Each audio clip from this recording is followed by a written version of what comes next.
Attention Bears Nation, get ready because a bomb just dropped at Hallis Hall. Ryan Poles just signed a receiver with a Super Bowl ring, 4.39 speed in the 40-yard dash, and experience playing alongside Tom Brady, the ultimate weapon for Caleb Williams to launch missiles all over the Windy City. But hold on tight because while the offense is getting this speed injection, reports from Hallis Hall indicate that Malik Muhammad, the defensive rookie nobody saw coming, is about to steal the show in the secondary. And to wrap it up, news about Bo Nix, the Broncos QB, reminds us why Caleb's health is the #1 priority and Ryan Poles' best-kept secret. Hit that like button and subscribe to join the true Bears Nation and not miss a single move from our monsters of the Midway. Listen, y'all don't understand what this signing means, man. The Bears just brought in Scotty Miller, a guy who not only has a Super Bowl ring, but brings a speed that, keep it a buck, we were missing.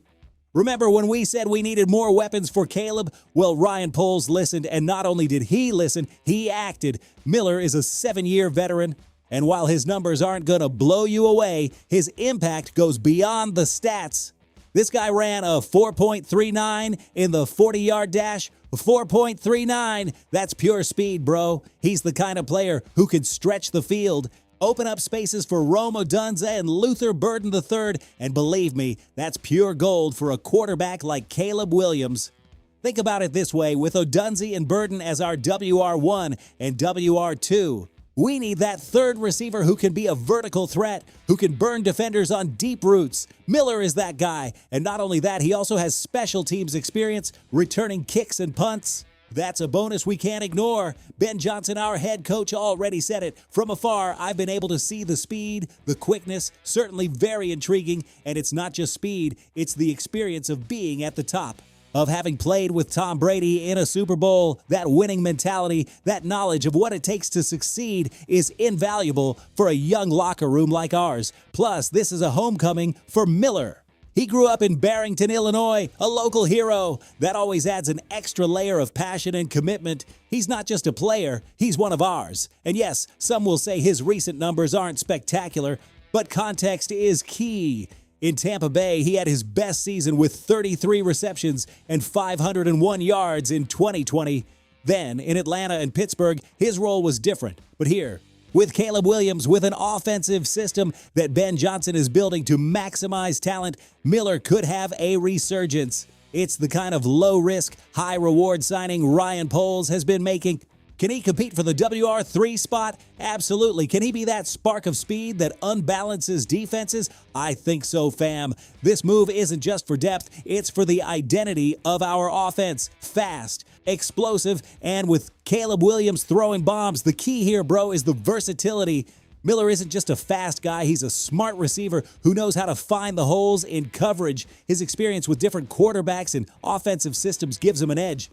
He can run slot routes, he can go deep, and most importantly, he can be a reliable outlet for Caleb when the pressure heats up. Imagine this, Caleb under pressure, safeties worried about Odunze and Burden, and suddenly, Miller burns his defender on a seam route. Touchdown! That's the kind of play this guy can bring to the table. And let's not forget the Antoine Randall L. factor, our WR coach and assistant head coach.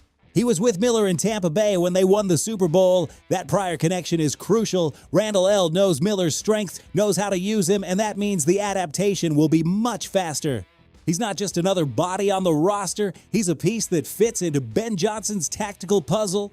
Chemistry is important, and having a coach who already trusts you and knows your game is an accelerator for success. This move also speaks to Ryan Poles' approach. He's not looking for stars at every position. He's looking for pieces that complement existing talent and elevate the overall level of the team. Miller isn't going to be the WR1 or the WR2, but his role as a WR3 or WR4 with his speed and experience is invaluable.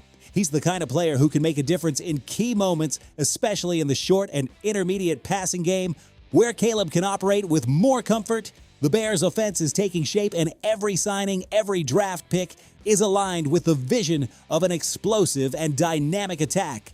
But wait, because what's coming next is even crazier. Moving from offense to defense, we have our rookie cornerback Malik Muhammad, y'all remember he fell a bit in the draft, right? The main concern was his physique, a bit thin for an NFL CB. But here's the thing, man, sometimes initial perceptions don't tell the whole story.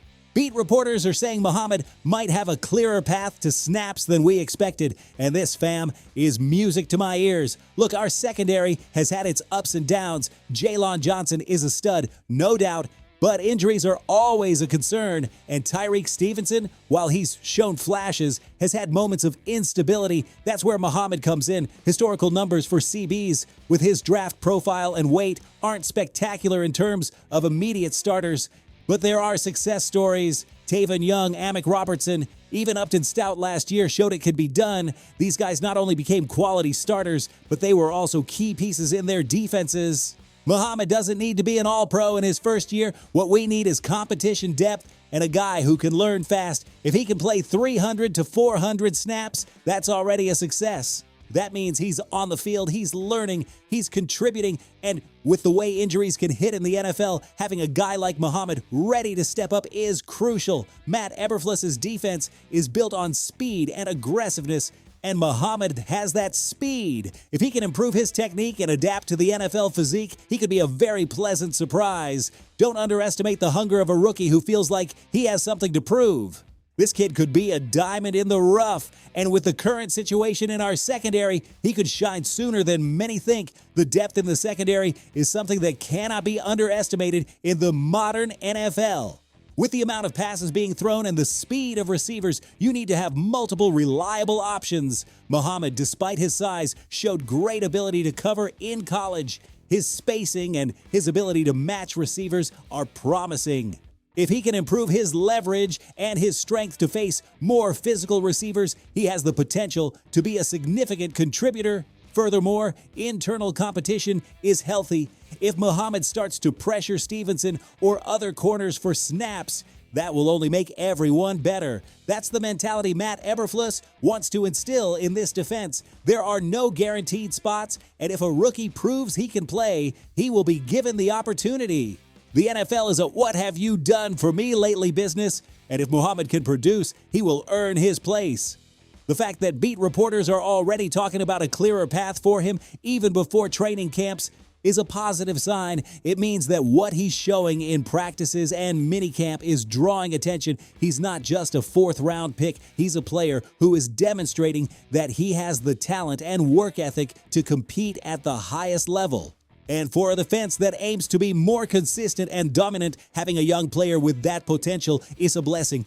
And to close, a little reminder of how brutal this league can be, fam. The news about Bo Nix, the Broncos QB, at his ankle. He could be back for June minicamp and ready for July. That's good news for the Broncos, of course, but for us Bears fans, it's a constant reminder of the importance of health. Seeing other rookie QBs dealing with injuries even before the season truly begins underscores how valuable it is to have Caleb Williams safe and sound. Every time I hear about a key player's injury, I think about protecting Caleb, our offensive line, our coaches. Everyone has to be focused on keeping him on the field because at the end of the day, talent is undeniable, but availability is what truly matters. So while we wish Bo Nix the best, we also reaffirm the importance of taking care of our gem, our future. The NFL is a contact sport, and injuries are part of the game. But minimizing them is an absolute priority. The protection of the quarterback is the number one priority for any team that has a generational talent like Caleb Williams. It's not just the offensive line, it's also the game plan, the offensive coordinator's philosophy. Ben Johnson has to make sure Caleb isn't exposed to unnecessary hits. That means smart play calls, routes that develop quickly, and an emphasis on the gap integrity of the offensive line. The history of the NFL is full of promising talents whose careers were cut short by injuries. We cannot allow that to happen to Caleb. Every hit he takes is a risk, and although he is a fierce competitor and isn't afraid to extend plays, the coaching staff has to be smart. It's a delicate balance between letting him be Caleb Williams and protecting his future. These kinds of news about injuries to other rookie QBs put things in perspective for us. It reminds us that although the hype is real and the excitement is palpable, health is the most critical factor for long-term success. So While we celebrate new additions and the potential of our young players, we also keep a watchful eye on the health of our team, especially that of our franchise quarterback. The season is long, and to get where we want to go, we need everyone healthy, especially Caleb. And there you have it, Bears Nation. Another day in the universe of the Chicago Bears, full of smart moves, growing expectations, and of course that unmistakable hype that only we can feel. The Scotty Miller signing, Malik Muhammad's potential, and the constant reminder of our players' health, all of this adds up to the narrative of a season that promises to be epic. We're building something big, something that's going to change the history of this franchise. So, bro, if you're here, if you feel this passion for Da Bears, hit that like button, subscribe to the channel if you haven't already, and most importantly, tell me down in the comments, what do you think about Scotty Miller coming to Halas Hall? Is he the WR3 we need? And what are your expectations for Malik Muhammad in his rookie year? I want to read your opinions. Bear down, and I'll see you in the next video.